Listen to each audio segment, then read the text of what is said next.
কুত্তার বাচ্চা, তুই আমাকে কেন বিয়ে করতে রাজি হলি? জানিস কত কষ্টে এই বিয়েটা হয়ে গেছে। আর শেষমেশে কিনা তোর বাবা বলে উঠলো আমার ছেলে বিয়ে করবে। মানে কি বলছো আপু তুমি এগুলো? আর আমাকে বকাবকি বা করছো কেন? বকাবকি করবো না তো কি করব? কাছে টেনে নিয়ে আদর করব নাকি? জানিস এই বিয়ে ভাঙার জন্য আমাকে কত কাঠখড় পোড়াতে হয়েছে, আর তুই কিনা সব জল ঢেলে দিলি, তোর বাবা আর তুই মিলে। আর দোষ দেব না কেন? আমার বাবার কোটি কোটি টাকার সম্পত্তি দেখে তোর বাবা লোভ সামলাতে না পেরে সবার সামনে বলে ওঠে, জানি আমার বাবা নাও করবে না যে বিয়ে দিতে তোর সাথে আমাকে। স্বাধীন কিছুই বুঝতে পারে না। সবকিছু যেন তার মাথার উপর দিয়ে যেতে লাগে। দাঁড়িয়ে থেকে মাথা চুলকাতে লাগে। নেহার অনেক রাগ হতে লাগে। খাটের উপরে বসে আর না থেকে উঠে এসে স্বাধীনের গালে সজোরে থাপ্পড় লাগায়। তাই স্বাধীন ভেবাচেকা খেয়ে নেহার দিকে ছোট ছোট দৃষ্টিতে তাকিয়ে থাকে। তখনই দরজার নক হওয়ার শব্দ হয়। নেহা রেগে যায়, এ অসময়ে আবার কে আসলো। রেগে গিয়ে দরজা খুলে গিয়ে দেখে তার সব বান্ধবীরা। কিরে, তোরা এখন কোনো দরকার? আরে না, তেমন কিছু না। এমনিতেই দুলাভাইদের সাথে পরিচয় হওয়ার জন্যই আসলাম। তুই যার সাথে পরিচয় করিয়ে দিলি তাকে তোর বিয়ে করতে চাইছিলি না, আর তাই হলো। করতেও হলো না। এখন দেখি শর্ত, নতুন দুলাভাইয়ের সাথে পরিচয় হয়নি। আর বলতো, গলা করে বলেছিলি বিয়ে করবি না, আর বিয়ে করার পর দেখছি না অসময়ে এসে পড়ছি, তাই না? আর একটু ওয়েট কর ভাই। নেহা তার বান্ধবীর দিকে রেগে তাকায়। নেহার বান্ধবীরা নেহাকে পাশ কাটিয়ে সবাইকে বসে পড়ে। স্বাধীন এখনো দাঁড়িয়ে আছে। তখন নেহার বান্ধবী সবাইকে বসে পড়ে নিজেদের মধ্যে কথা বলতে লাগে। স্বাধীন দাঁড়িয়ে আর না থেকে ব্যালকনির দিকে যেতে লাগে।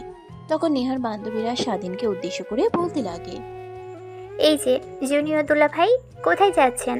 হ্যাঁ, আমরা আসলাম আপনার সাথে পরিচয় হওয়ার জন্য, আর দেখছি ভয় পেয়ে ব্যালকনির দিকে যাচ্ছেন।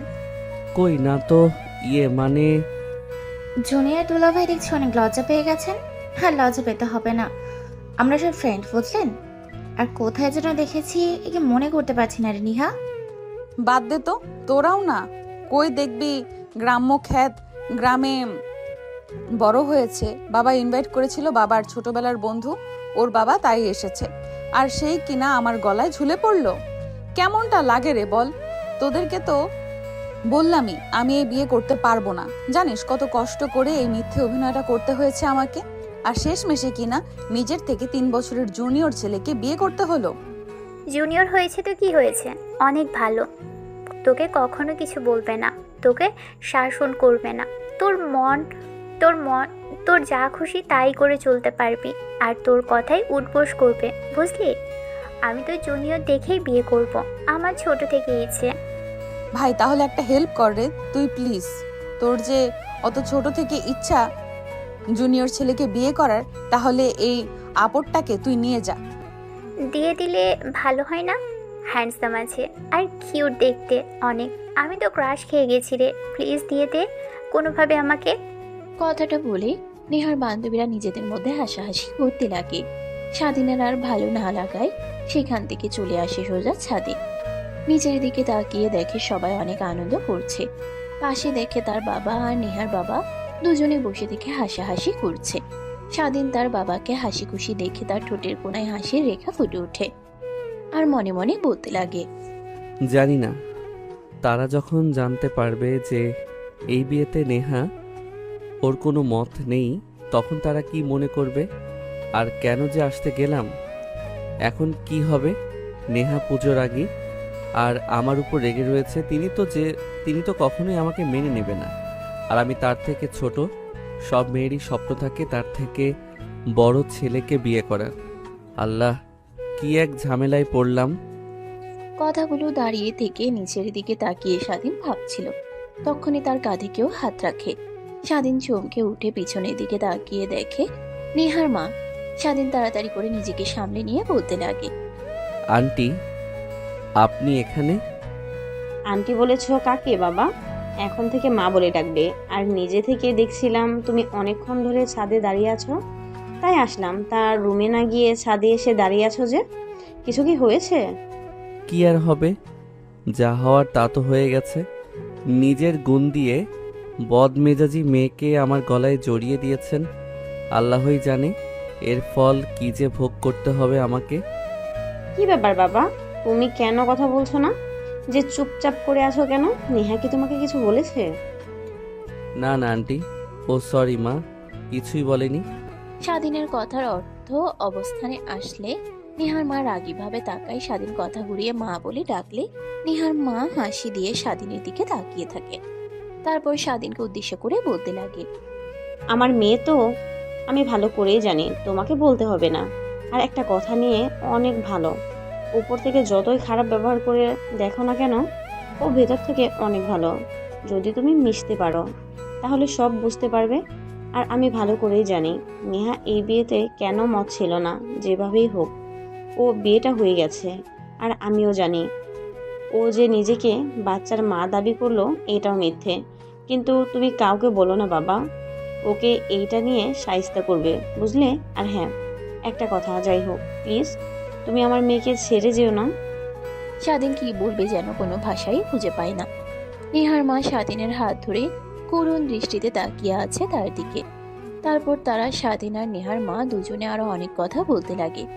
অন্যদিকে নেহা বলতো কেমনটা লাগে বাবার উপরে?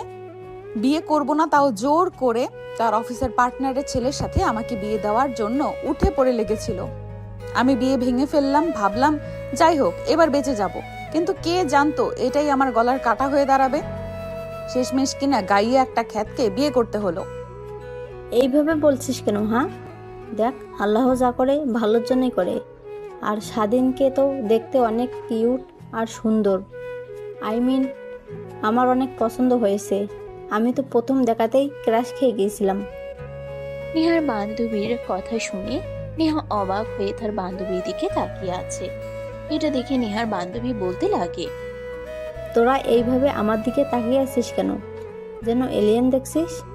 প্লিজ তোরা ভুল বুঝবি না। আমি যখন আসি তোদের আগে চলে এসেছিলাম। তখন দেখছিলাম ছেলেটা সাইডে দাঁড়িয়ে সব কিছু তাকিয়ে তাকিয়ে দেখছিল। হালকা আলো মুখে পড়াই যেন উজ্জ্বল আলো নির্গত হচ্ছিল। অনেক ভালো লেগে যায়, বাট তেমন একটা তোয়াক্কা করিনি। আর পরে কিনা যা হলো তা আর কি বলবো। নেহা, তুই এটা কি করলি রে বল? নিজের বেস্ট রিলেশন হওয়ার আগেই বিয়ে করে ফেললি? কথাটা বলে আবার নেহার বান্ধবীরা নিজেদের মধ্যে হাসাহাসি করতে লাগে। এইভাবে অনেকটা সময় পার হয়ে যায়। ফ্ল্যাশব্যাক। দেখ, চিন্তা করিস কেন? এভাবে যা হওয়ার তা হয়ে গেছে। তুই যদি রাজি থাকিস তাহলে আমার ছেলের সাথে তোর মেয়েকে বিয়ে দিতে আমি রাজি আছি। কি সত্যি তুই স্বাধীন করে আমার মেয়ের সাথে বিয়ে দিবি? বন্ধু হয়ে বন্ধুর বিপদে যদি পাশে দাঁড়াতে না পারি তাহলে কিসের বন্ধু রে বল? যাই হোক, এখন বল তুই রাজি কি না? নেহার বাবা মুচকি একটা হাসি দিয়ে সেখান থেকে উঠে দাঁড়ায়। তারপর স্টেজে দাঁড়ায়, দেখে সবাই নিজেদের মধ্যে বলাবলি করছে। বিয়েবাড়িটা যেন এক হাটের বাজারের মতো হয়ে গেছে। নেহার বাবা মাইক্রোফোন হাতে নিয়ে বলতে লাগে, হ্যালো গাইস, জানি না আপনাদের সামনে কি মুখ নিয়ে আবার আমি দাঁড়িয়ে আছি। একটা বাবা হিসেবে আমি আসলে অনেক লজ্জিত। বাট এই আধুনিক জেনারেশন এখন অনেক নষ্ট হয়ে গিয়েছে, তাই আমি আমার জায়গা থেকে অনেক লজ্জিত আর আপনাদের কাছে ক্ষমা প্রার্থী। যেহেতু বিয়ে ইনভিটেশন এসেছে আমার মেয়ের, সেখানে বিয়ে হবে। প্লিজ আপনারা কেউ চলে যাবেন না, সবাই একটু ওয়েট করুন, বিয়ে হবে। নেহার বাবার কথা শুনে সবাই অবাক হয়ে যায়। তারপর নিজেদের মধ্যে কথা বলতে লাগে। নেহা তার রুম থেকে যেন অবাকের চরম পর্যায়ে পৌঁছে যায়। বাহিরে ব্যালকনিতে এসে দেখে বরপক্ষের কেউ নেই। অবাক হয়ে পিছনে ঘুরে তাকাতেই তার মাকে দেখতে পায়। নেহা তার মার কাছে এসে বলতে লাগে, মা কিসের বিয়ের কথা? মা কিসের বিয়ে? বাবা যে বলছে বিয়ে হবে আর বরপক্ষের সবাই তো চলে গিয়েছে, এখন আবার বাবা এমন কথা বলছে কেন? দেখো, আমি তো একবার বলেছি বিয়ে করতে পারবো না, আবার তোমরা এমন করছো। দেখ, তোকে তো তোর বাবা বলেছে তখন যে তোর পেটের বাচ্চার বাবাকে নিয়ে বিয়ে দিয়ে দেবে, কোনো কথাই বলবে না। তুই তো তাও কোনো কথা বললি না। আর আমি ভালো করেই জানি তোর এই সব সাজানো নাটক। তাই চুপচাপ তোর বাবা যা করছে রাজি হ। এমনিতেই আমাদের মান সম্মান তুই ধুলোয় মিশিয়ে দিয়েছিস। কথাটা বলেই নেহার মা চলে যায়। নেহা গিয়ে খাটের উপর দিয়ে বসে বিছানার চাদর চিপে ধরে রাখে, নিয়ন্ত্রণ করার চেষ্টা করে।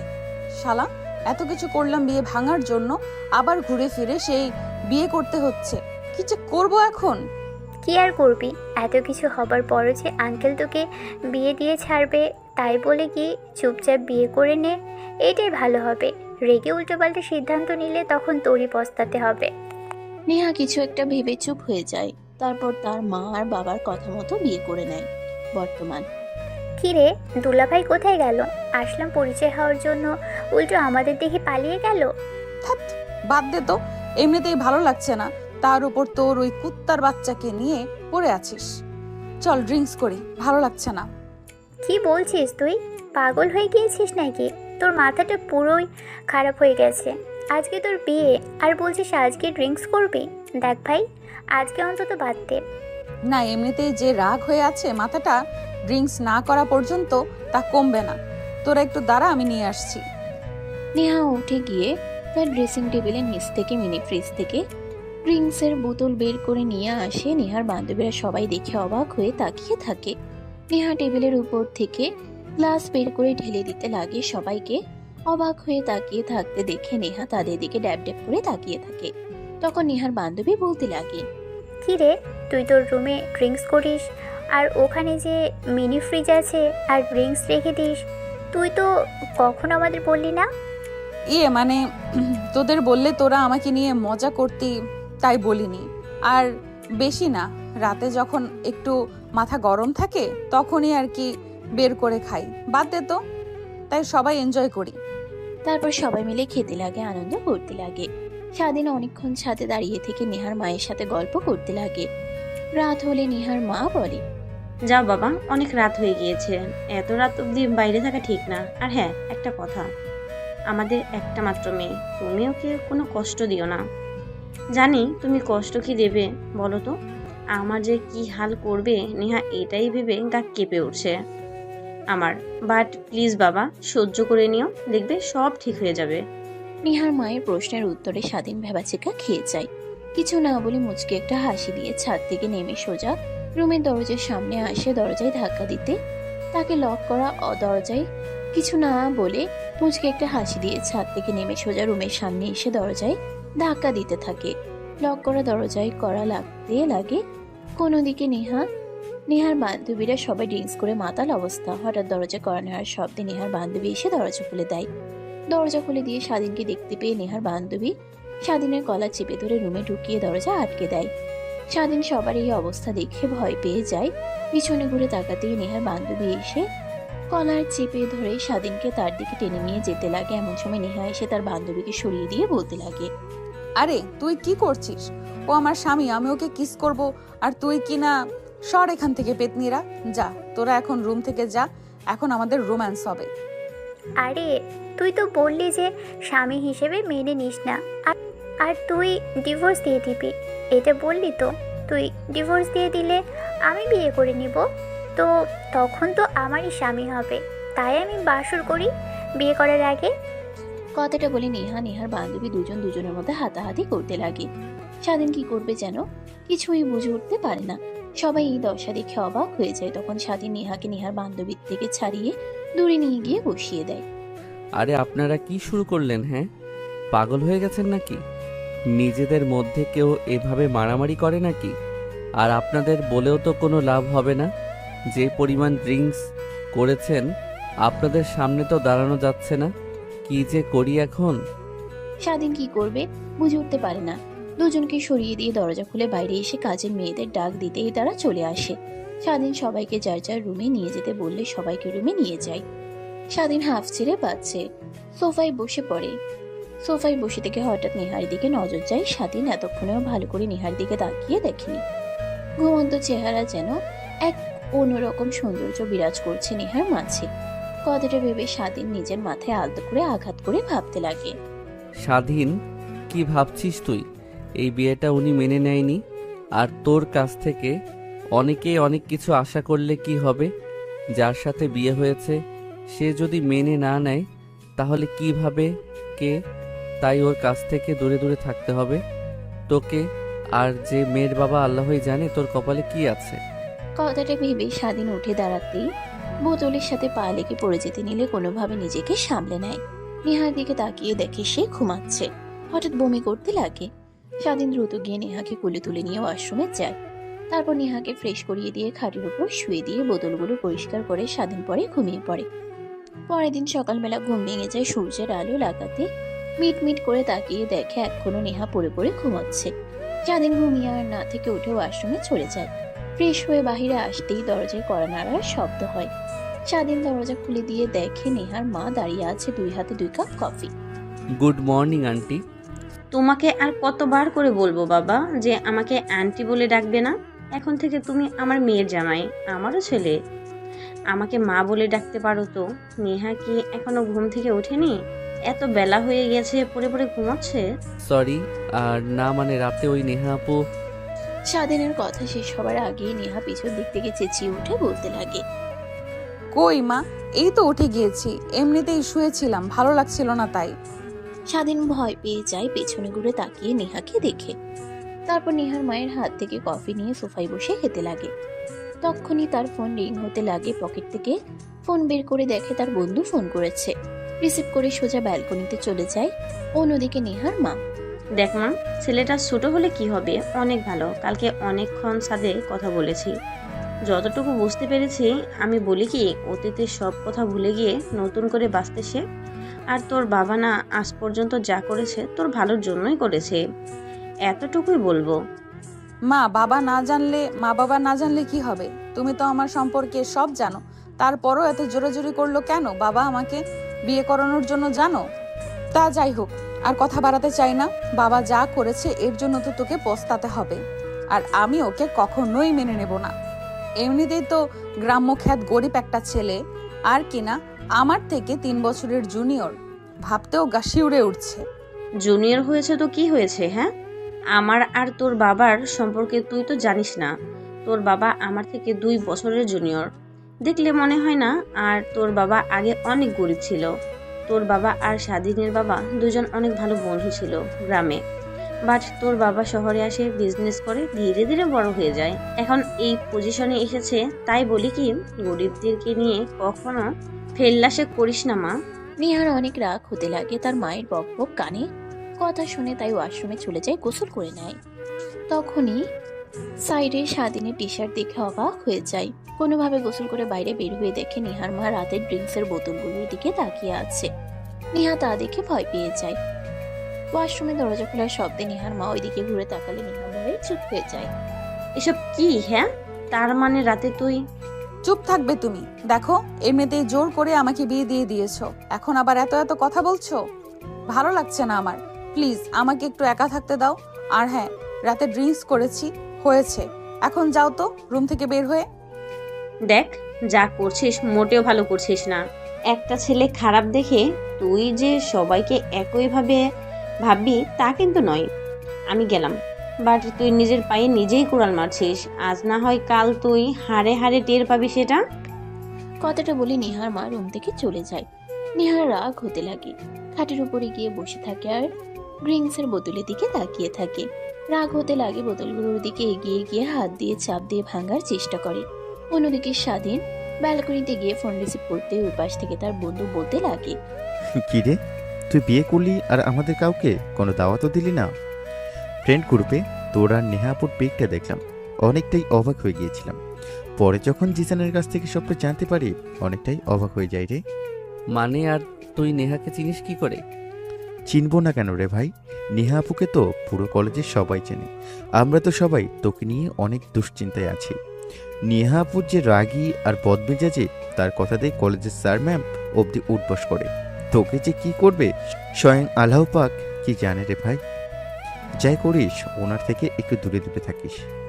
কি নেহা আপু আমাদের কলেজে পড়ে, বাট আমি তো কখনো তাকে দেখলাম না। তুই দেখবি কি করে রে? তুই তো সকালে কলেজে যাস আর কলেজ শেষ করে বাইরে বের হোস, আর এর মধ্যে কি আর একবারও কলেজের বাইরে আসিস যে তুই দেখবি বা জানতে পারবি তার বিষয়ে? যাই হোক, বিয়েটা করে আবার আমাদেরকে ভুলে যাস না। এখন থেকে তো নেহা আপুদের বাসাতেই তোকে থাকতে হবে মনে হয়। না রে, সেটা তো বলতে পারবো না। তারপর স্বাধীন তার বন্ধুর সঙ্গে কথা বলতে লাগে। হঠাৎ ঘরের মধ্যে থেকে কাঁচ ভাঙার শব্দ হলে স্বাধীন ফোন কেটে দিয়ে ভিতরে এসে দেখে নেহার হাত দিয়ে রক্ত পড়ছে আর সাইডে অনেকগুলো ড্রিঙ্কসের বোতল ভেঙে পড়ে আছে। স্বাধীন এসে নেহার হাত সরিয়ে ফেলে। নেহা স্বাধীনের দিকে কোনো কর্ণপাত নেই, এখনো কাচের ভাঙা বোতলগুলোর দিকে তাকিয়ে আছে। স্বাধীন নেহার হাত থেকে এক এক করে কাচের অংশগুলো বের করতে লাগে। হঠাৎ কাচ স্বাধীনের হাতে লেগে কেটে যায়, সেদিকে কোনো খেয়াল নেই। পাগল হয়ে গেছেন নাকি আপনি? হ্যাঁ, কেউ এইভাবে কাজ ভেঙে হাতে ঢুকিয়ে ফেলে নাকি? তুই আমাকে বিয়ে কেন করলি রে? আর আমাকে বিয়ে করতে রাজিই বা হলি কেন? দেখেন আপু, না করার মতো কোনো পরিস্থিতি ছিল না। আর বাবার আঙ্কেলের মুখের দিকে তাকিয়ে আমি আর কিছু বলিনি। আর বিয়েটা হয়েছে কিভাবে সেটা তো আপনি ভালো করেই জানেন। তারপর বারবার এক কথা বলছেন কেন? দেখেন, আপনার যদি অমত থাকে তাহলে আপনাকে ডিভোর্স দিয়ে দেব, তাও নিজেকে এভাবে ক্ষতি করেন না আমার জন্য। জানি জানি, সব তোদের লোক দেখানো। সেই তো আমার বাবার টাকার লোভ সামলাতে না পেরে বাবা ছেলে মিলে বুদ্ধি করে আমাকে বিয়ে করেছিস। নেহার কথার প্রতি উত্তরে কি বলবে স্বাধীন যেন কোনো ভাষা খুঁজে পায় না।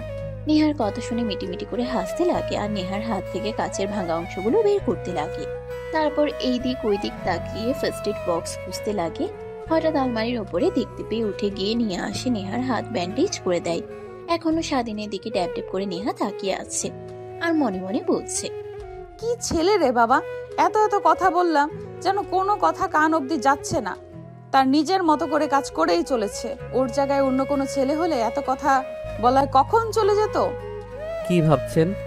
এইভাবে তাকিয়ে ব্যান্ডেজ করা হয়ে গেছে? গোসল করে এসে মাথায় কি এমন ভূত চাপলো হাতে?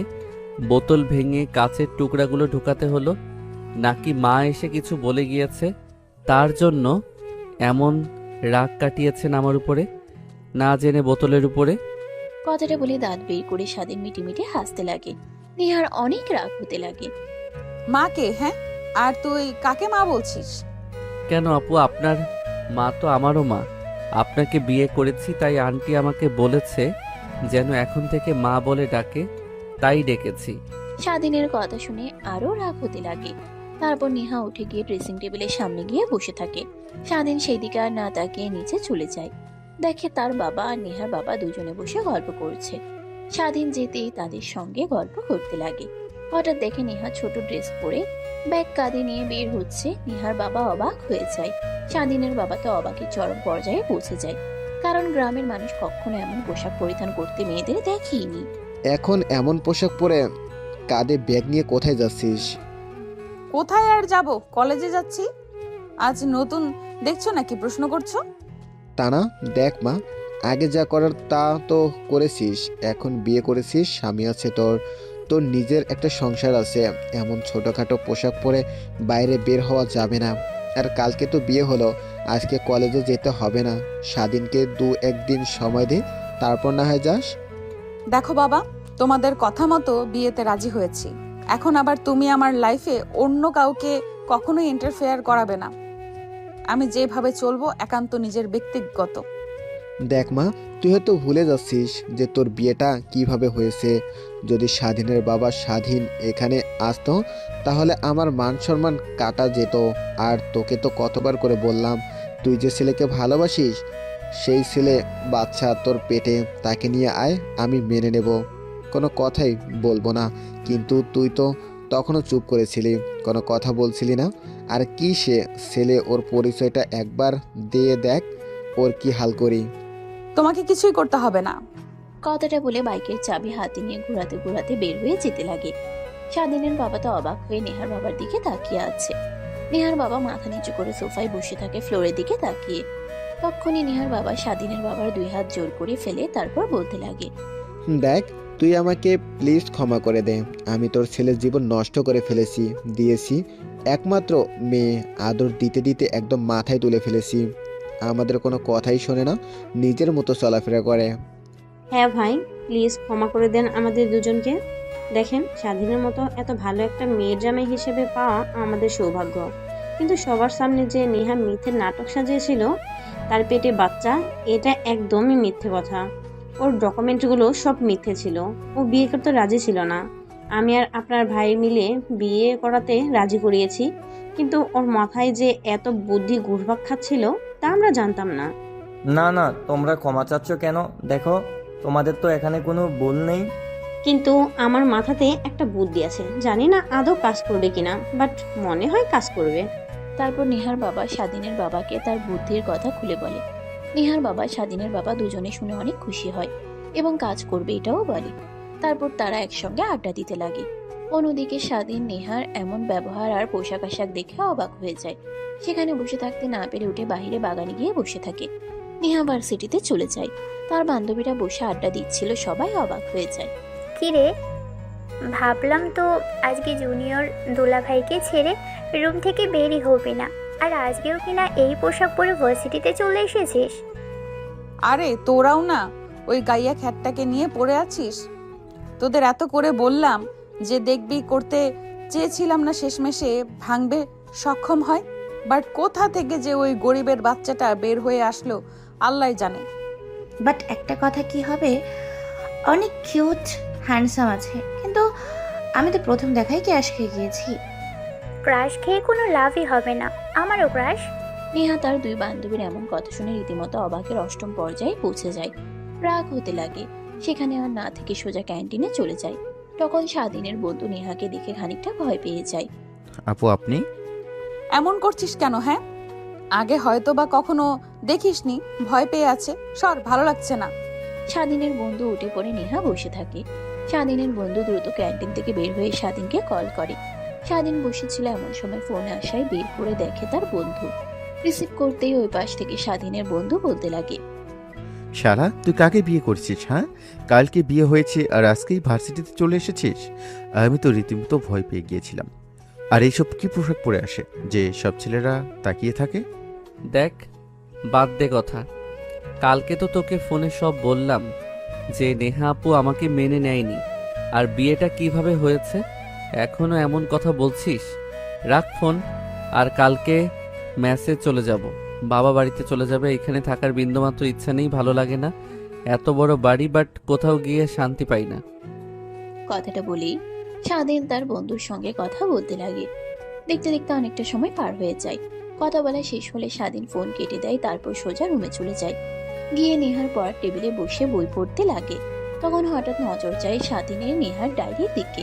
হাত দিয়ে ধরতে যাবে, তখন মনে মনে পড়তে লাগে, না স্বাধীন, না না, পারমিশন নিয়ে অন্য কারো জিনিস কখনো ধরতে নেই। আর অন্য কেউ হতে যাবে কেন? উনি তো এখন আমার স্ত্রী। এখন থেকে তার পার্সোনাল সব আমার, আর আমার পার্সোনাল বিষয় সব ওনার। সো আমি পড়তেই পারি, পারমিশন নেওয়ার এখানে কিছুই নেই। কথাটা ভেবে স্বাধীন ডায়েরিটা হাতে নেয়, তারপর পড়তে লাগে। অন্যদিকে নেহা ভার্সিটিতে আর ভালো লাগে না, তাই বাসায় চলে আসে। সে তার রুমে চলে যায়। স্বাধীনকে পড়ার টেবিলে আর কিছু পড়তে দেখে এগিয়ে আসে। তার ডায়েরি হাতে দেখে অনেক রাগ হয়। স্বাধীনের কাছ থেকে ডায়েরিটা ছিনিয়ে নিয়ে স্বাধীনের কলার ধরে চেয়ার থেকে উঠিয়ে ঠাস ঠাস করে থাপড় লাগিয়ে দিয়ে বলতে লাগে, কুত্তার বাচ্চা, তোকে কে পারমিশন দিয়েছে আমার ডায়েরি হাতে নিতে? আর তোকে পারমিশন নিবা দিয়েছে কে? তোদের মতো গরিব আর ছোট লোকের বাচ্চাদের কি পারমিশন দিতে হয়? সবকিছু তো তোরা নিজেদের মতো মনে করিস, সব জিনিসকে নিজেদের মতো করে তাড়াতে চাস। স্বাধীন ভয় পেয়ে যায়, থতমত খেয়ে যায়। কি করবে সে নিজেও ভেবে উঠতে পারে না। একটু পর নেহার রাগ কন্ট্রোল হলে স্বাধীনের কলার ছেড়ে দেয়। তারপর ডায়েরিটা টেবিলের উপরে রেখে ওয়াশরুমে চলে যায়। তখনই নেহার মা দরজায় এসে নক করে। নেহার মায়ের কথা শুনে নিজেকে স্বাভাবিক করে নেয়। বাবা, নেহা কলেজ থেকে এসেছে, ওর বাইক বাসার সামনে দাঁড় করানো দেখলাম। হ্যাঁ আন্টি ওয়াশরুমে গেছে ফ্রেশ হওয়ার জন্য। স্বাধীনের কথা শুনে নেহার মা রুম থেকে বের হয়ে যায়। স্বাধীন ব্যালকনিতে চলে যায়। কেন যেন ভাষাতে এখানে আসলেই তার একটু ভালো লাগে। সামনের দিকে তাকিয়ে প্রকৃতির ঠান্ডার গ্রান নিতে লাগে। তখনই পাশে কারোর উপস্থিতি টের পায় স্বাধীন। মিটমিট করে তাকিয়ে দেখে পাশে নেহা দাঁড়িয়ে আছে তার দিকে তাকিয়ে। কিরে, এইখানে এইভাবে দাঁড়িয়ে আছিস যে? তুই আর আমার ডায়েরির কি সবটুকু পড়েছিস নাকি? পড়তে পারিসনি সম্পূর্ণ? না আপু, তুমি এসে কেড়ে নিলে হাত থেকে আর আমাকে মারলে। কেড়ে নেব না আর মারবো না তো কি করব? হ্যাঁ, আমার রুমে থাকা কোনো জিনিস আমার মা বাবাই টাচ করতে আমার কাছ থেকে পারমিশন নেয়, আর তুই কিনা আমার ডায়েরি হাতে নিস? সরি আপু। হয়েছে, তোকে আর মিথ্যা বলতে হবে না। তা বাদ দে, যার জন্য তোর কাছে আসা, আমার এক ফ্রেন্ড, উকিলকে ফোন করেছিলাম, আমাদের বিষয় নিয়ে কথা বলেছি। আমার ফ্রেন্ড বলল তার সঙ্গে দেখা করার জন্য। আর একদিন হলো, যেহেতু বিয়ে করেছি, ডিভোর্স এত সহজে হবে না। কমপক্ষে 6 মাস বা 1 বছর সংসার করতে হবে। বাট তোকে তো আমি 1 সেকেন্ডও সহ্য করতে পারছি না। 6 মাস 1 বছর কি করে, এটাই ভাবছি। নেহার কথা শুনে স্বাধীন বাঁকা একটা হাসি দেয়। নেহা স্বাধীনের হাসি দেখে আরো রাগ হতে লাগে। সেখানে আর না থেকে রুমে চলে আসে। তারপর ড্রেসিং টেবিলের সামনে দাঁড়িয়ে চুলগুলো ঠিক করে নিজেকে পরিপাটি করে রুম থেকে বের হয়। স্বাধীনের ব্যালকনি থাকতে আর ভালো না লাগায় সোজা নিচে চলে আসে। দেখে তার বাবা আর পাশে তার মা আর ছোট বোন। স্বাধীনের বোন স্বাধীনকে দেখতে পেয়ে জড়িয়ে ধরে। ভাইয়া, কেমন আছো তুমি? সেই যে কলেজে ভর্তি হওয়ার জন্য আসলে, আর তো দেখা করার জন্য গ্রামে গেলে না। যাবো তো, সময় হয়ে ওঠে না, পড়াশোনা নিয়ে একটু চাপে আছি। আর তোরা আসলে কি করে, মাকেও দেখছি। আসবো নয়তো কি করব? হ্যাঁ, নতুন ভাবিকে দেখতে হবে না? বাবা কালকে ফোন করে বলল, অনেক খুশি হয়েছিলাম তাই। আর মাকে নিয়ে থাকতে পারলাম না, চলে এসেছি। তা ভাবির সঙ্গে তো এখনো দেখাই করা হয়নি। স্বাধীনের বোনের কথা শেষ না হওয়ার আগে নেহা দরজা দিয়ে ভেতরে প্রবেশ করে। স্বাধীনকে ছেড়ে দিয়ে তার বোন পিছনে ফিরে তাকাতেই নেহাকে এই অবস্থায় দেখে খানিকটা ভরকে ওঠে। স্বাধীনের দিকে বাঁকাভাবে তাকিয়ে বলে, ভাইয়া, তার মানে কি এটাই আমাদের ভাবি নাকি? স্বাধীনের মুখে কোনো কথা না বলে মাথা দিয়ে হাঁ ইশারা করে। স্বাধীনের বোন নেহার দিকে ড্যাব ড্যাব করে তাকিয়ে থাকে। নেহা অবাক হয়ে যায়। তারপর সোজা কারোর সঙ্গে কোনো কথা না বলে তার রুমে চলে যায়। স্বাধীন কি করবে বুঝে উঠতে পারে না। তার মার দিকে তাকিয়ে আছে দেখে এখনো তার দিকে করুণ দৃষ্টিতে তাকিয়ে আছে। স্বাধীন সেখানে আর দাঁড়িয়ে না থেকে সোজা চলে যায় ছাদে। বেশ কিছুক্ষণ বসে থাকে, মোবাইলে ফেসবুক স্ক্রলিং করতে লাগে। হঠাৎ নেহার আইডিয়া আসলে ঘুরে ঘুরে দেখতে লাগে। আর স্বাধীন ততই অবাক হতে লাগে, মনে মনে ভাবতে লাগে, একটা মেয়ে কতটা জঘন্য হলে এরকম ভাবে চলাফেরা করে। আমি তো ভেবেছিলাম আমার উপরে রাগ করে এই পোশাক পরিধান করেছে। এখন তো দেখছি না না, কখনোই আমার স্ত্রী হিসেবে মেনে নেওয়া যাবে না। যে করেই হোক, এই মেয়ের কাছ থেকে দূরে দূরে থাকতে হবে আমাকে। কথাটা মনে মনে ভাবছিল। স্বাধীন হঠাৎ পিছন দিক থেকে তার মা এসে কাঁধে হাত রাখে। স্বাধীন চমকে যায়, পিছনে ঘুরে তাকিয়ে তার মাকে দেখে বুকে থুতু দিয়ে বলে, মা, তুমি এখানে? আসার পর থেকে তো তোর সঙ্গে কোনো কথাই বলাই হয়নি, তাই রুমে গিয়েছিলাম। দেখি নেহা মামুনি একাই বসে আছে। তোর কথা জিজ্ঞাসা করলে বলে ছাদে আছে, তাই আসলাম। বাবা, তুই ভালো আছিস তো? মা, তুমি কি যে বলো না। তুমি আর বাবা যা সিদ্ধান্ত নিয়েছো আমার ভালোর জন্য নিয়েছো, আর আমি এটা ভালো করেই মানি। আর হ্যাঁ, আমি অনেক ভালো আছি। তারপর স্বাধীন তার মায়ের সঙ্গে বেশ কিছুক্ষণ কথা বলে নিচে আসে। রুমে গিয়ে দেখে নেহা তার বোনের সঙ্গে খেলা করছে। বাহিরে খোলামেলা ভাবে ঘোরাফেরা করার কথা মনে আসলে স্বাধীন তার বোনকে নেহার কাছ থেকে সরিয়ে আনে। ভাইয়া, কি হয়েছে? এমন করে নিহাপুর কাছ থেকে আমাকে উঠিয়ে নিয়ে আসলে কেন? দেখ, তুই এসেছিস তোর ভাবিকে দেখার জন্য, দেখে সোজা চলে যাবি। আর নেহা আপুর সাথে বেশি মিশবি না, উনি ভালো না। ছোটোখাটো পোশাক পরে, তখন আবার তোর ওগুলোর থেকে মন চলে যেতে পারে। এখন যা, নিচে মার সঙ্গে গিয়ে থাক। স্বাধীনের ধমক খেয়ে স্বাধীনের বোন চলে যায়। স্বাধীন তারপর রুমে আসতেই নেহা বলতে লাগে, কিরে, তোর আবার কি হলো? ভালোই তো আনন্দ করছিলাম, কেন তুই তোর বোনকে দূরে সরিয়ে নিয়ে গেলি? আমি চাই না আমার বোন আপনার মতো ছোট পোশাক পরে বাইরে ঘোরাফেরা করুক। আর আমি এও চাই না যে আপনার মতো গুন্ডি হোক। ও ছোট মানুষ, ওর এখন যদি এসবের দিকে মনোযোগ যায়, আপনার পোশাক পরা দেখে, তাহলে তাই আমি দূরে সরিয়ে নিয়ে গেছি। আর আমার বোনের কাছ থেকে দূরে দূরে থাকবেন যতদিন আছে, ঘুরে না হয় চলে যাবে ও। কথাটা বলে স্বাধীন ওয়াশরুমে চলে যায়। নেহার রাগ হতে লাগে, বিছানায় চাদর খামচে দিয়ে ধরে থাকে। আজ পর্যন্ত কেউ তার মুখের উপর পোশাক পরার জন্য তাকে কেউ এত কথা বলেনি। স্বাধীন তা বলেছে। তখনই নেহার ফোন বেজে ওঠে। হাতে নিয়ে দেখে তার বান্ধবীরা ফোন করেছে। নেহা রিসিভ করতেই ওই পাশ থেকে তার বান্ধবী বলে ওঠে, নেহা, মনে আছে তো আজকে কিন্তু রাহুলের বার্থডে, আর আমাদের সবাইকে ইনভাইট করেছে রাতে ওকে সারপ্রাইজ দিব। ও মন খারাপ করেছে, আমাদের কারো ফোনে কল কিছুই ধরছে না। ও সারপ্রাইজ দেওয়ার জন্য সবাই ওর বাসায় যাব, মনে করে তো চলে আসি কিন্তু। ওকে, ঠিক আছে। কথাটা বলি নেহা ফোন কেটে দেয়। অন্যদিকে স্বাধীন রুম থেকে বের হয়ে নেহা উঠে গিয়ে স্বাধীনের কলার চেপে ধরে দেওয়ালের সঙ্গে লাগিয়ে বলতে লাগে, তুই আমাকে পোশাক নিয়ে কথা বলছিস? সেখানে আমার বাবা মা আমাকে কিছু বলে না, আর সেখানে কিনা তুই। কই আপু, আমি তো কিছুই বলিনি। আমি জাস্ট আমার বোনকে সতর্ক করছি যেন আপনার কাছ থেকে দূরে দূরে থাকে, আর আপনার মতো পোশাক আশাক পরিধান করা দেখে যেন ও না ইচ্ছে করে। ও ছোট মানুষ, তাই আর কি। কথাটা বলেই স্বাধীন নেহার হাত তার শার্টের কলার থেকে ছাড়িয়ে নেহাকে পাশ কাটিয়ে ব্যাগ বের করে বই বের করে পড়তে লাগে। সেইভাবে অনেকটা সময় পার হয়ে যায়। নেহা খাটের উপর বসে থেকে মোবাইল দেখছিল, মাঝে মাঝে স্বাধীনের দিকে তাকিয়ে দেখতে লাগে আর নিজের অজান্তেই ভাবতে লাগে। স্বাধীনের দিকে তাকিয়ে কথাগুলো ভাবতে লাগে। কি ছেলে রে বাবা, যখন কিনা ওর মতো ছেলেরা লেখাপড়ায় অমনোযোগী, সারাক্ষণ গার্লফ্রেন্ড আর ফোন নিয়ে পড়ে থাকে, আর সেইখানে কিনা ও ঘন্টার পর ঘন্টা বই পড়েই চলেছে। স্বাধীনের পড়া শেষ হলে উঠে নিচে চলে যায়। তারপর তার মা বাবার সঙ্গে কথা বলতে লাগে।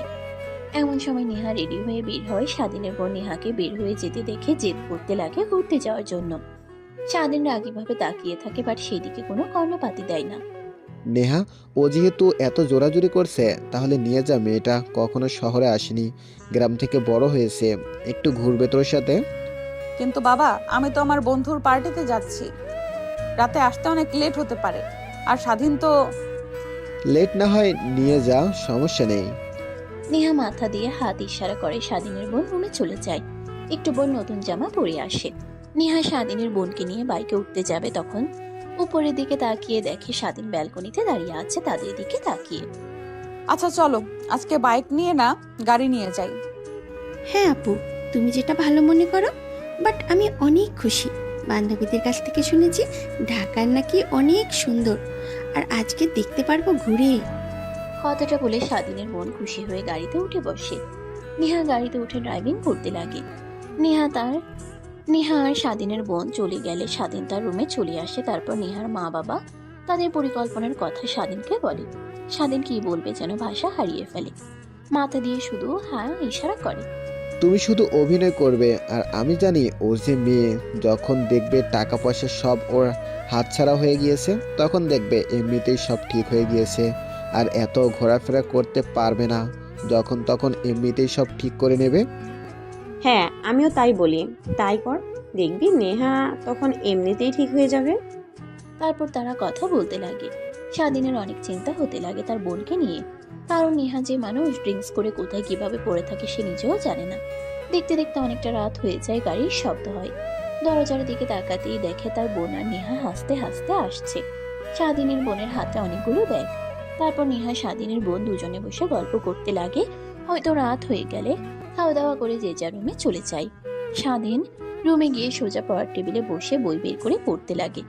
এমন সময় নেহা বলতে লাগে, তোর কি কোনো কাজ নেই? হ্যাঁ, খেয়ে সারাক্ষণ শুধু বই বের করে পড়াই দেখি। তোর ফোন নেই? চালাইলে তো ফোনে বন্ধুদের সাথে কথা বলতে পারিস। আছে তো, বাট আমার সব বন্ধুরা রিলেশন করে, ওরা সারাক্ষণ ওদের গার্লফ্রেন্ডকে সময় দেয়, কথা বলে, তাই আমিও আর ওদের বিরক্ত করি না। আর এছাড়াও কথা বলতে তেমন ভালো লাগে না, বই পড়তেই অনেক ভালো লাগে। হ্যাঁ, এর জন্যই হয়তো বা 1 বছর হলো আমাদের কলেজে পড়ছিস, বাট তোকে কখনো চোখের সামনেই পড়েনি আমার। মানে? এত মানে করছিস কেন? অনেক ঘুম পেয়েছে, রাত অনেক হয়েছে, লাইট অফ কর। লাইটের আলোয় ঘুমাতে পারছি না। স্বাধীন নেহার কথা শুনে বই বন্ধ করে ব্যাগ গুছিয়ে রাখে। লাইট অফ করে ড্রিম লাইট অন করে দেয়। সোফায় গিয়ে ঘুমাতে যাবে, তখনই নেহা বলে, সোফায় ঘুম আসছিস কেন? এইটুকু সোফা, তোর তো জায়গাই হবে না ওখানে। আমাকে নিয়ে এত কিছু না ভাবলেও চলবে, আমি এখানেই মানিয়ে নিতে পারবো। হয়েছে, তোকে আর বড় বড় কথা বলতে হবে না। আয় খাটে ঘুমা, মাঝখান দিয়ে কোলবালিশ রেখে দেব। আর তুই যে ছেলে, মনে তো হয় না আমার পারমিশন ছাড়া আমাকে টাচ করবি। নেহার কথা শুনে স্বাধীন তাকায় একবার সোফার দিকে, আরেকবার খাটের দিকে তাকায়। নেহার কথা ঠিক, সোফা অনেকটাই ছোট, ঠিক মতো ঘুমোতে পারবে না সে। কালকে রাতে ঘুমানোর কথা মনে হলো, এখনো গা ব্যথা করছে। তাই আর কোনো কিছু চিন্তা না করে নেহার পাশে গিয়ে মাঝখান দিয়ে কোল বালিশ রেখে ঘুমিয়ে পড়ে। নেহার ল্যাপটপ অন করে মুভি দেখতে লাগে। স্বাধীন এপাশ ওইপাশ করে শুয়ে থেকে ঘুমানোর চেষ্টা করে। চোখ মেলে তাকিয়ে নেহাকে ঘুমোতে না দেখে বলতে লাগে, আপনি না বললেন মাথা ব্যথা করছে, তাহলে ল্যাপটপ অন করে কি করছেন? ঘুমান, আমাকে তো পড়তে দিলেন না আপনি। এত লেখাপড়া করতে হবে না, চুপচাপ করে ঘুমা। নেহার ধমক খেয়ে স্বাধীন চুপ হয়ে যায়, আর কোনো কথাই বলে না।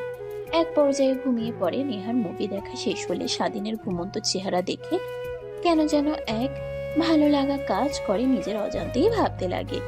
নেহা কি কিউট দেখতে তোর বরটা, যদি আদর করতে পারতি তাহলে কতই না ভালো লাগতো তোর। ছোট হলে কি হবে, কেউ তো দেখে বুঝতে পারবে না যে ছোট। আর 5টা ছেলের মতো না, ও কেন যে এত লেখাপড়া নিয়ে পড়ে থাকে। বিয়ে তো হয়েছে, আমি তো স্ত্রী, চাইলেই তো অধিকার বসিয়ে নিতে পারে। তা না, উল্টো করে আমার পোশাক আশাক নিয়ে পড়ে আছে।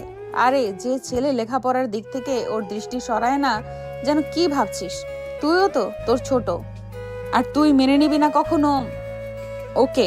না না, ওর কাছে বেশি যাওয়া যাবে না, মায়া বাড়ানো যাবে না, ডিভোর্স দিয়ে দিতে হবে। ছোট লোকের বাচ্চাটা সব সময় ছোট লেগে থাকে। কথাটা ভেবেই নেহা ঘুমিয়ে পড়ে। অন্যদিকে স্বাধীনের সকাল সকাল ঘুম ভেঙে যায়। বুকের উপরে ভারী কিছু অনুভব হয় দেখে নেহা তাকে শক্ত করে জড়িয়ে ধরে ঘুমিয়ে আছে। মাঝখানে কোলবালিশ নেই, যেন তাকে কোলবালিশ মনে করে জড়িয়ে ধরে শুয়ে আছে। কি করবে সে যেন বুঝে উঠতেও পারে না।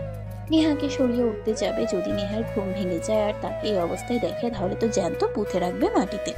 তাই মূর্তির মতো শুয়ে আছে চুপ করে। তখনই নেহা স্বাধীনের হালকা নড়াচড়ায় ঘুম ভেঙে যায়। তাকিয়ে স্বাধীনকে শক্ত করে জড়িয়ে ধরে থাকা দেখে দ্রুত নিজেকে সরিয়ে নেয়। তারপর উঠে ওয়াশরুমে চলে যায়। স্বাধীন হাফ ছেড়ে বাঁচে। তারপর সোজা ব্যালকনিতে চলে যায়, আমতা আমতা করে ভাবতে লাগে। যেই মেয়েরে বাবা উল্টো আমাকে জড়িয়ে ধরে শুয়েছিল, আমি যদি তাকে জড়িয়ে ধরে শুয়ে থাকতাম তাহলে তুলকালাম কাণ্ড লাগিয়ে দিত। যাই হোক, না না, আর তার সাথে এক খাটে ঘুমানো যাবে না। যদি উল্টাপাল্টা কিছু হয়ে যায় তখন তো আবার আমাকে মেরে ফেলবে। না না, ঘুমালেই বা কি হবে? উনি আমার বিয়ে করা স্ত্রী, যা হওয়ার তাই হবে। আর সোফায় শুয়ে থেকে হাঁটুতে আর কোমরে ব্যথা করানো যাবে না। নেহা ওয়াশরুম থেকে বের হয়ে স্বাধীনকে খাটে না দেখে চমকে যায়। ব্যালকনিতে তাকিয়ে দেখে স্বাধীন দাঁড়িয়ে আছে। একটু পর ভেতরে আসে। নেহাকে এই অবস্থায় দেখে রীতিমতো চমকে উঠে চিৎকার দিতে যাবে, অমনি নেহা গিয়ে স্বাধীনের মুখ চেপে ধরে বলতে লাগে। পাগল হয়ে গেছিস নাকি? কেউ এভাবে চিৎকার করতে নাই। তা নয়তো কি, এসব পোশাক পরে আমার সামনে আসছেন, লজ্জা করছেন আপনার? লজ্জা পাবার কি আছে? আর না মানে তুই তো আমার বিয়ে করা স্বামী, তোর সামনে এইভাবে আসলে তোর গুনাহ কিছু হয় না। আর ওইটা যখন দেব তখন ভাবা যাবে। স্বাধীন নেহার কথা শুনে মাথা চুলকাতে চুলকাতে ওয়াশরুমে চলে যায়। গোসল করে বাহিরে বের হয়। ঘড়ির দিকে তাকিয়ে দেখে অনেকটা বেলা হয়ে গিয়েছে। দ্রুত রেডি হয়ে ব্যাগ নিয়ে বের হতে যাবে, অমনি নেহা স্বাধীনের ব্যাগ চেপে ধরে। স্বাধীন পিছনে ঘুরে তাকিয়ে নেহাকে দেখতে পেয়ে বলে, আপু, আমার ব্যাগ ধরলে কেন? ছাড়ো, অনেক লেট হয়ে গিয়েছে, কলেজে যেতে হবে। সময় মতো না পৌঁছালে স্যার বকা দেবে আবার।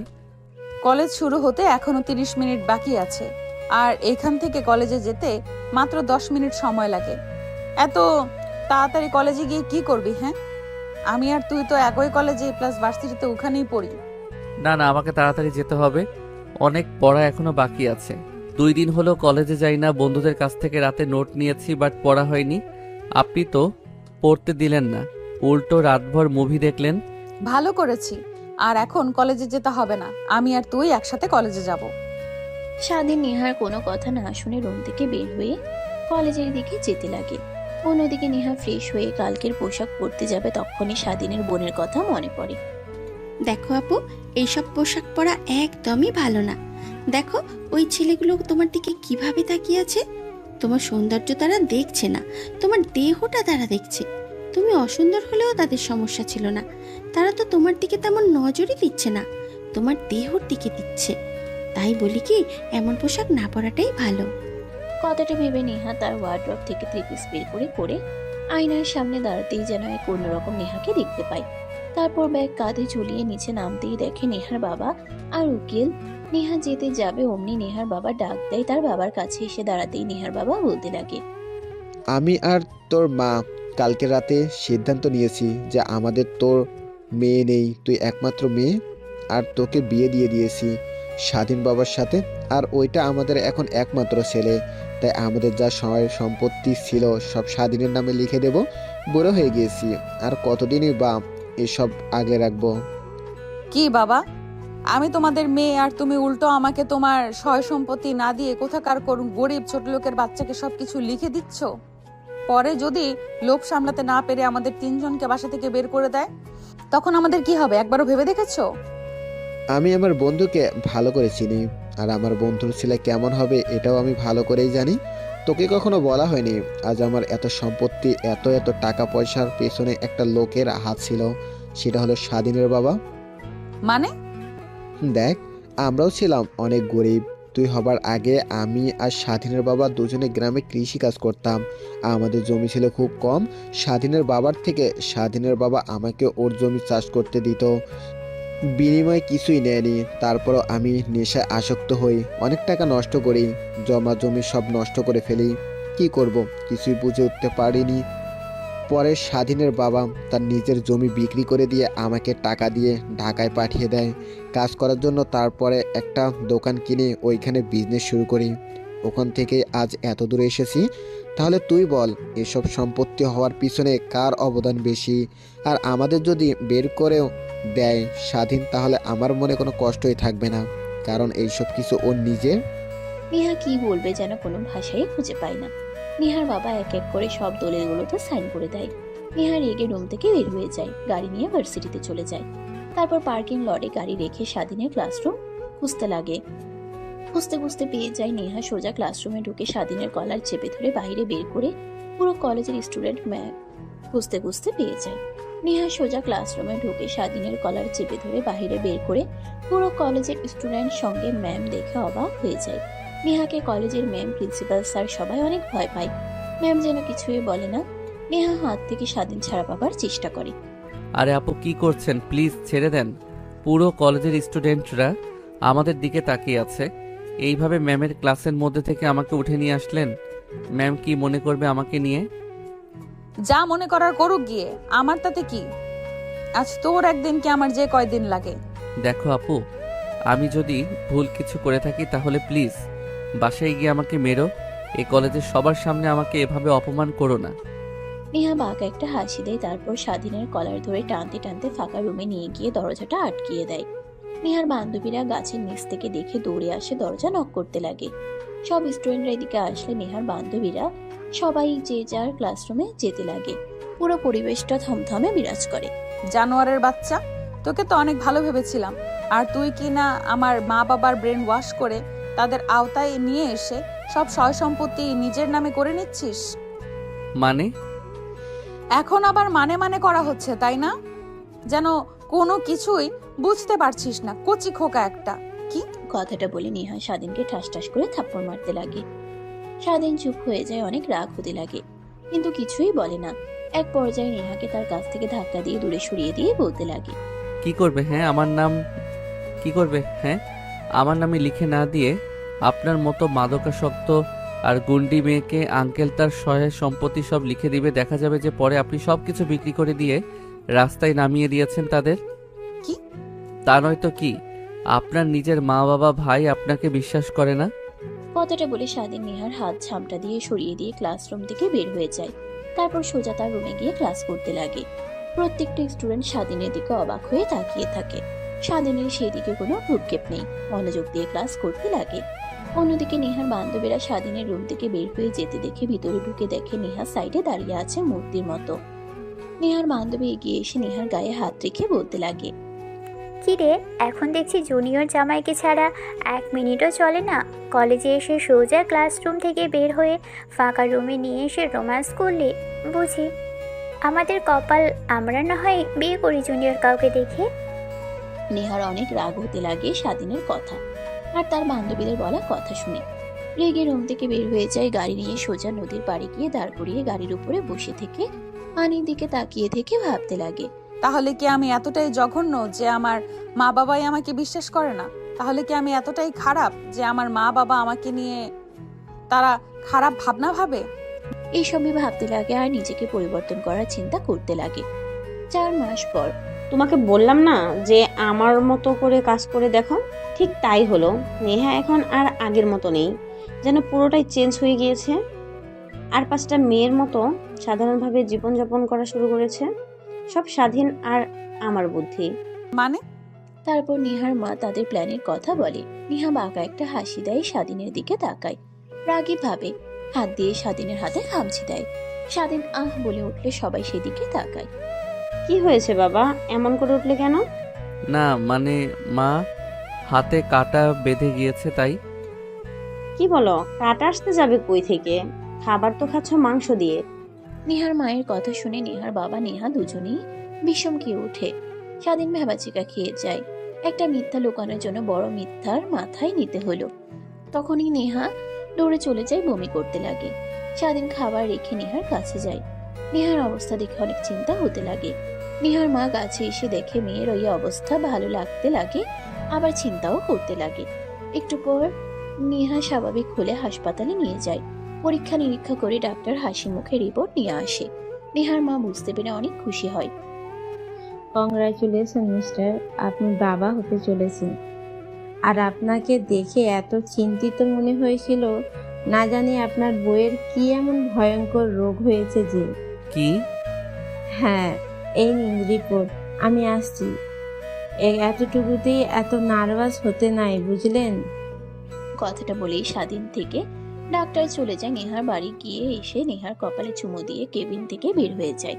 স্বাধীন নেহার পাশে চেয়ারে বসে নেহার হাত শক্ত করে জড়িয়ে ধরে কিস করে দুজনেই কান্না করে দেয়। তখনই হুড়মুড়িয়ে ভিতরে আসে নেহার সব বান্ধবীরা। স্বাধীন দ্রুতই নেহার হাত ছেড়ে দিয়ে দাঁড়িয়ে পড়ে। পাশ থেকে নেহার বান্ধবীরা বলতে লাগে, না না দুলাভাই, কন্টিনিউ শুরু করেন।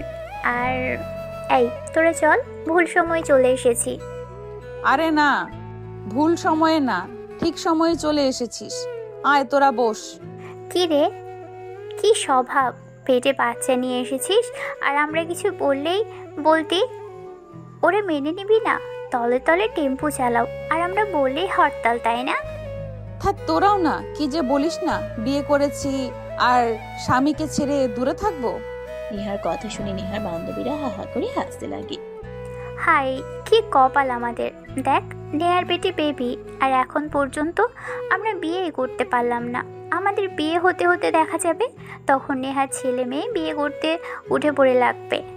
কথাটা বলেই নেহার বান্ধবীরা হাসতে লাগে। সেভাবে আরো অনেকটা সময় পার হয়ে গেলে নেহা উইশ করে তারা চলে যায়। স্বাধীন কেবিনের দরজা লাগিয়ে দিয়ে নেহার পাশে বসে হাত ধরে চুম্বন করতে লাগে। নেহা কান্না করে দিয়ে বলতে লাগে, প্লিজ এইভাবে মৃত্যুর আগ পর্যন্ত শক্ত করে হাত ধরে রেখো, কখনো ছেড়ে দিও না। ছেড়ে দেব কেন? আমি তো আমার সিনিয়র রাগী বদমেজাজি বউকে অনেক ভালোবাসি। আর এই যে হাত ধরেছি মৃত্যুর আগ পর্যন্ত, আর ছাড়ছি না। আমি আমার জুনিয়র ভোলা ভালা বরটাকে অনেক ভালোবাসি। এইভাবেই সমাপ্তি ঘটে আরো একটা ভালোবাসার। বেঁচে থাকুক ভালোবাসা। দেখা হবে আরো একটা নতুন কোনো গল্প নিয়ে। ততক্ষণে ভালো থাকুন, সুস্থ থাকুন। আল্লাহ হাফেজ। সমাপ্ত।